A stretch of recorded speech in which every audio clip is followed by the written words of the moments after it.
Hello everybody. Imagine a country that many people don't even know its place on the world map. A small paradise, tucked between Spain and France, Andorra, a tiny nation cradled in the Pyrenees Mountains. Here, Europe's fairy tale unfolds in whispers of mist, winter winds, and the dim glow of lamps along cobblestone alleys. Andorra is not Paris with its towers, nor Madrid with its grand stadiums. It doesn't have an international airport, and even trains don't reach here. But this country holds something deeper, tranquility, and lately, a new trace from the east. The year 2024 marks a turning point.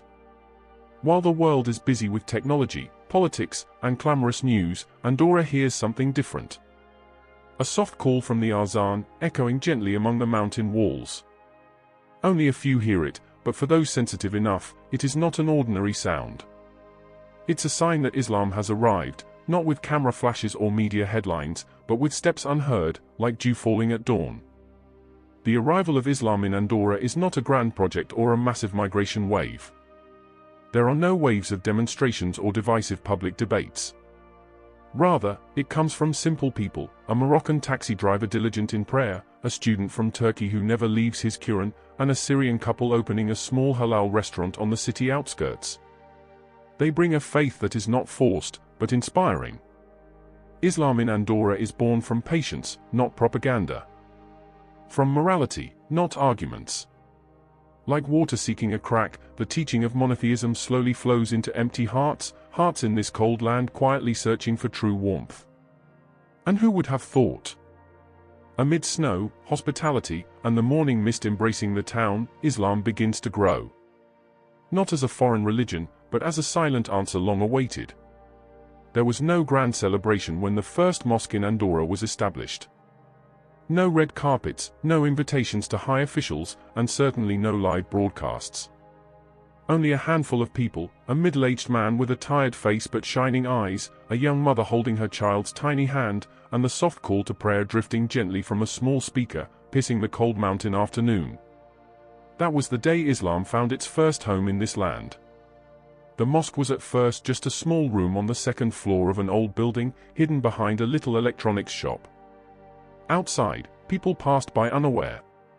But inside, there was a pulse of faith warming the air, as if the cold walls bowed along with them. The first azan wasn't just a call for Muslims to pray, it awakened something long asleep, a longing for meaning, peace, and direction in life.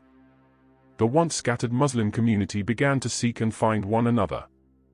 Bus drivers, restaurant servers, barbers, students, even small business owners from various countries, all started to gather. They had little, but they shared one language, La ilaha illallah. Every Friday night, that small mosque room filled to the brim. Not only to hear sermons, but because there, they felt their lives whole again. They asked about each other's well-being, brought food from their homelands, Moroccan bread, Pakistani biryani, and hot mint tea. The atmosphere was like a small world united in the name of Allah.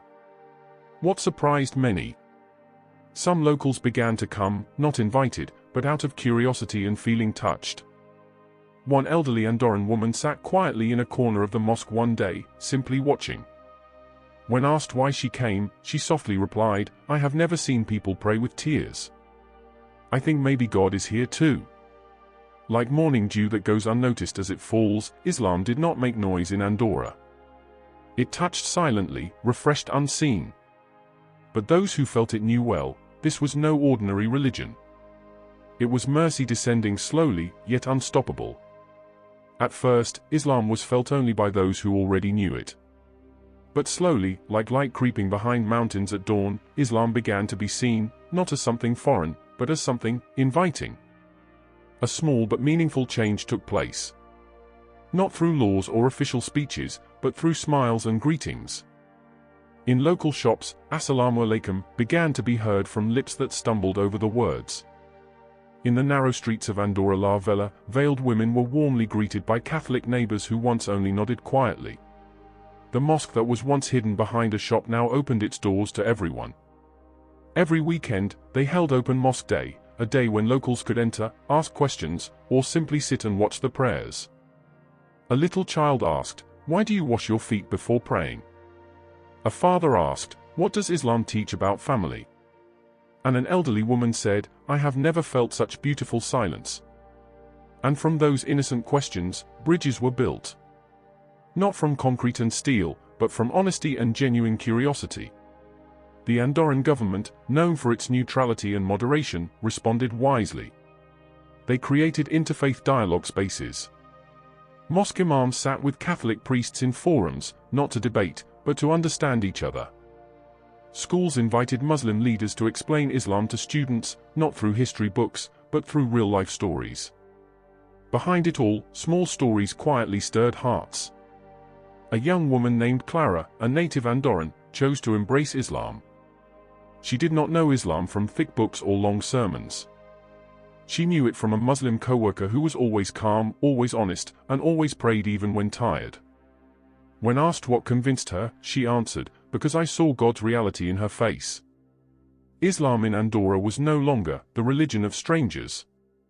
It began to become part of life, not to replace, but to peacefully blend. Now the years have turned.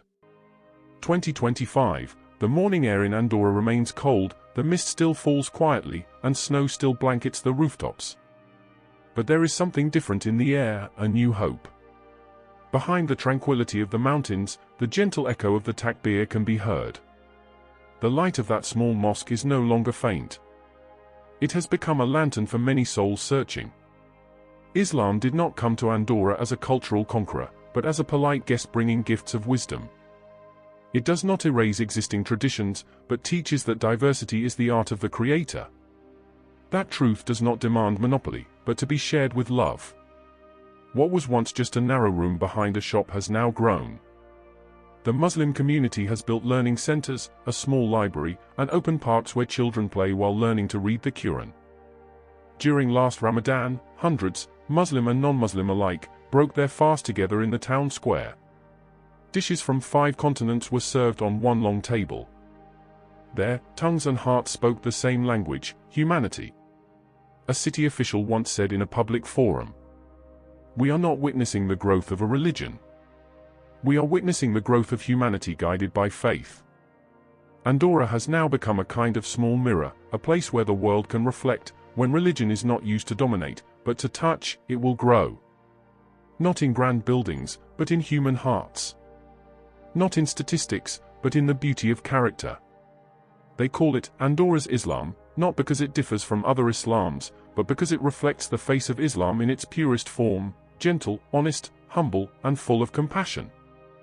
And like dew falling silently but giving life to flowers, Islam in Andorra has shown one important thing. Truth does not need haste. It only needs sincerity. Finally, in this small country little known to the world, a light was born that cannot be ignored. A dawn from the east, which, for the first time, rises in the west.